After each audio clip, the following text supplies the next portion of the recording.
전원주택을 고민하시는 분들 사이에서 25평대는 늘 많이 언급되는 평수인데요. 막상 알아보려고 하면 어떤 분들에게 잘 맞는지, 어떻게 설계해야 하는지, 건축비는 어느 정도 생각을 해야 하시는지 궁금한 점이 정말 많으실 겁니다.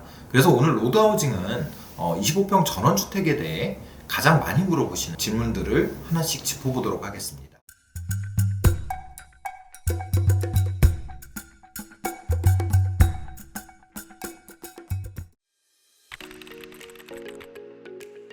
가장 먼저는 은퇴 후 전원생활을 꿈꾸는 부부입니다. 자녀 독립 후 큰 집은 청소나 유지 보수에 손이 많이 가서 부담이 되기 쉬운데요. 25평 주택은 두 분이 여유롭게 생활하시면서 관리 스트레스는 줄일 수 있는 딱 좋은 크기이고요. 두 번째는 주말이나 휴가철에 쉴 수 있는 세컨드 하우스를 찾는 가족입니다. 너무 작아서 답답하지도 않고 관리 때문에 신경 쓸 정도로 크지도 않아서 부담이 없고요. 마지막으로 미니멀 라이프를 지향하며 마당, 데크, 텃밭 같은 외부 공간을 더 가치 있게 활용하고 싶은 1인, 2인 가구에게도 매우 효율적입니다. 가장 큰 이유는 비용과 생활 방식의 변화 때문입니다. 1인, 2인 가구가 많아지면서 대가족 구조가 줄었고 지나치게 큰 집은 안 쓰는 빈방만 많아지게 되거든요. 또한 평수가 커질수록 냉난방비 부담이 커지고 청소나 관리에 들어가는 시간도 늘어납니다. 따라서 25평대는 필요한 공간은 충분히 담아내면서도 유지 관리 부분과 냉난방비를 함께 조절할 수 있는 가장 현실적인 마지노선이라고 볼 수 있습니다. 비교적 컴팩트한 평수에서는 버려지는 공간을 줄이고 개방감을 살리는 게 핵심인데요. 가장 대표적으로는 거실, 주방을 벽으로 나누지 않고 하나로 연결하는 LDK 일체형 구조를 추천드리고요. 생활 동선도 자연스럽고 실제 면적보다 훨씬 넓어 보이기도 합니다. 또한 실사용 면적을 잡아먹는 복도를 최소화하고 거실을 중심으로 각 방이 바로 연결되도록 계획하면 공간 효율이 훨씬 좋아집니다. 시각적 확장을 위해 거실 앞에 야외 데크를 연결해두면 실내가 바깥으로 자연스럽게 이어져 탁 트인 집처럼 느껴지게 됩니다. 개인적으로는 외관의 화려함보다는 주택의 기본기, 그 중에서도 단열, 창호, 내구성에 힘을 주셔야 됩니다. 열 손실이 가장 크게 일어나는 창호는 초기 비용이 조금 들더라도 다중 로이 유리가 적용된 고기밀 시스템 창호를 쓰셔야 거주 만족도가 굉장히 올라갈 거고요. 또 틈새 바람이 없도록 지붕과 벽체의 단열재와 기밀 시공을 꼼꼼하게 해야 합니다. 외장재 역시 처음에 눈에 보이는 디자인만 보시지 말고 세라믹 사이딩이나 파벽돌처럼 시간이 지나도 오염 관리가 편한 소재를 고르셔야 나중에 손이 덜 갑니다.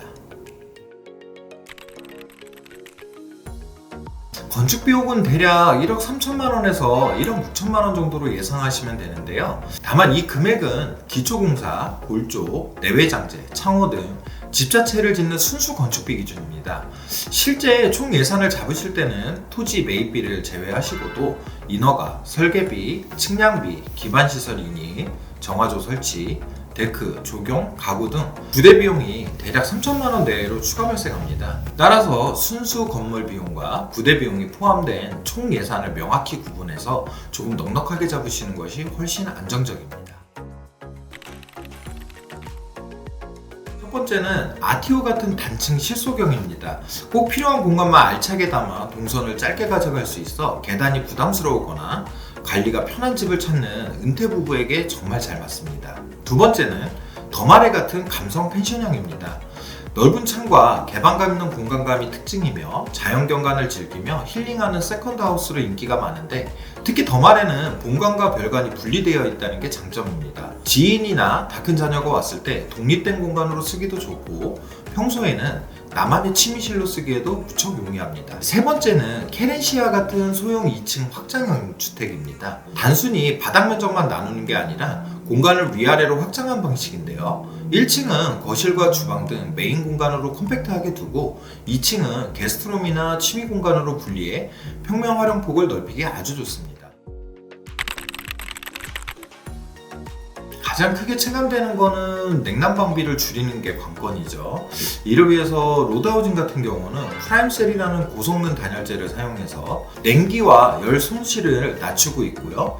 또한 집은 한 번 짓고 마는 게 아니라 오래 써야 되는 자산이므로 구조적 안정성이나 긴 수명을 보장해주는 중목구조나 경목구조를 선택하시는 것이 가장 좋을 것 같습니다. 결국 무조건 저렴하게 짓기보다는 운영비를 아끼고 성능은 놓치지 않고 오래 살아도 편안한 집을 만드는 것이 가장 현실적인 접근입니다. 오늘의 가장 강조하고 싶은 부분은 결국 집의 기본기였습니다.